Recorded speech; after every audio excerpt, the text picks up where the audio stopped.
Chris, how was the overall experience pro day for you? Man, it was great. I remember coming my freshman year just watching like Kai Nakul, Mikey D, and all of them, and it's just like it's crazy to think I'm here at this point, and it was great. You registered two successive 40s in that 4.3 range. Is that what you were aiming for all along here? Yes, definitely. That was the goal all along. I think the fastest I had hit like during training was like 4.40. So I knew like when I seen all the coaches in front of me and just adrenaline was gonna be pumping, that was the goal for sure. Is that what you wanted to be your calling card? Was your speed? Is there something else that you want to prove to scouts that you can do at the next level? Yeah, definitely my speed, and then of course I just want to show them that I'm physical. I could be a press man corner for the team, and then they're just gonna get a dog. Chris, which NFL teams have you spoke with throughout this process so far? Man, I mean, over half of them I feel like I'd have to get my phone, look at my little list, but I've spoken to quite a few. How would you, assess your individual performances beyond just the 40 time, but overall the whole body of work today? What was some of your takeaways? I thought it was pretty good. I feel like I could have done a little better on my position drills. They threw some new ones in there, but it's all good. Overall, I was definitely happy with the performance. Let's go to Joshua Allen and then Alex Fleming.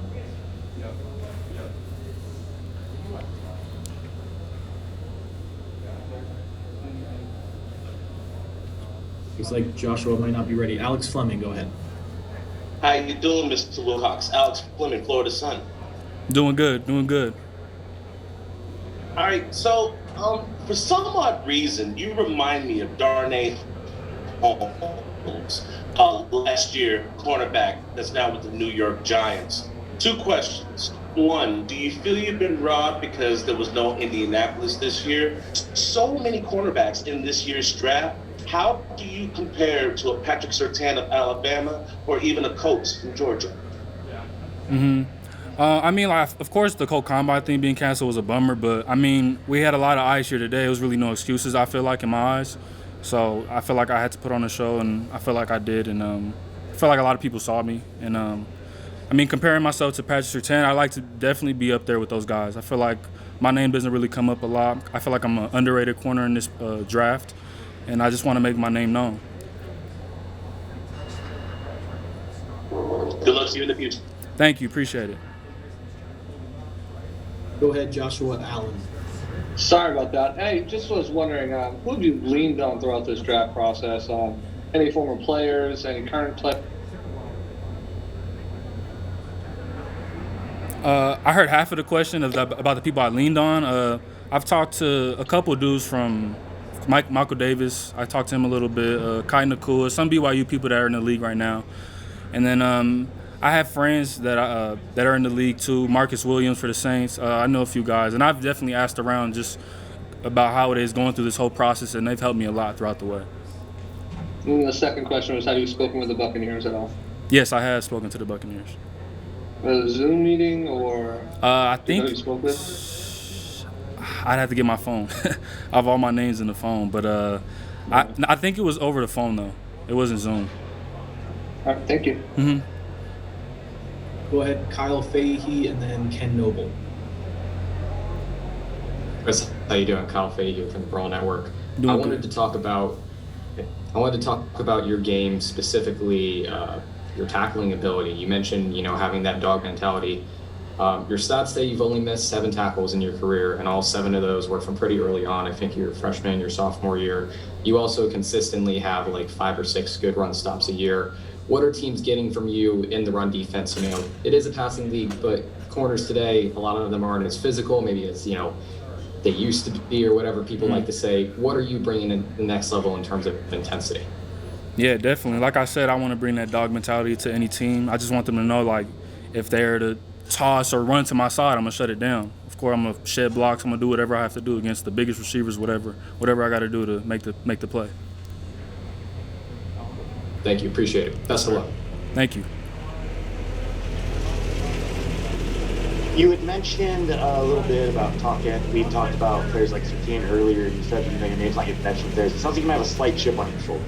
and I like that.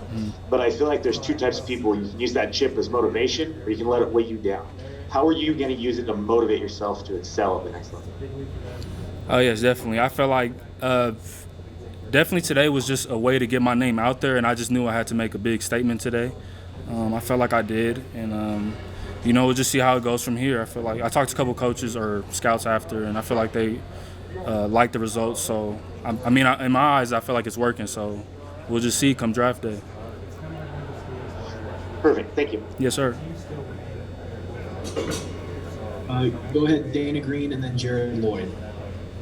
Hey, Chris, what kind of feedback specifically are you getting from scouts? What do they like about you? And do you think that you could maybe make an impact on special teams, whatever it takes to make a team? Oh, yeah, definitely. They like just my length, my height, my speed, all that. But I just want to let them know, I just wanted to show them, I could play football as well, you know what I'm saying? I could play corner, I could get out of my breaks, all that stuff. So that's just something I want to let them know that I could do as well. And, of course, I'll play any special teams, whatever it is. Whatever they need me to play, I'll do whatever.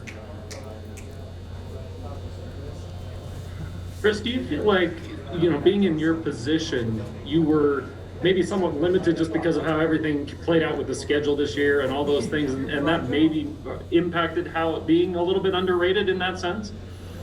It can be. I feel like a lot of people always bring up our schedule. So, it may, but there's nothing I could do about it, so I just got to go out there and ball regardless. So, maybe it is, maybe it doesn't, but it is what it is. You just got to go through it. How fun was it to be out there with the guys today with all the attention and have that opportunity with all the boys and that got that chance? No, it was great, man, especially how they brought back a lot of the older guys that didn't get to have this chance. So I thought that was really cool. And just being there with all my guys that I've just known throughout the years it was an overall great experience.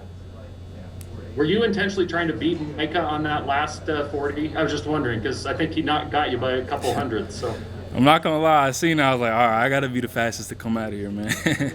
But no, he definitely pushed me for sure. All right, last question, Sam Farnsworth. Hey, sorry.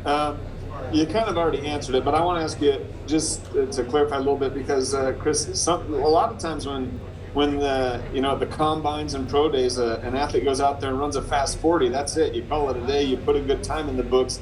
Why did you want to get out there and test it again and try to get an even faster time? Yeah, I just wanted to show everybody. I know injuries are kind of my you look at my name, it's always injuries, and I just wanted to show them I feel really good. I'm gonna do every drill they want me to do and all that. So, I seen the 4.3 and I was just let me just beat it. That was kind of my mentality. So, I went out there and did it. So, I'm happy with it.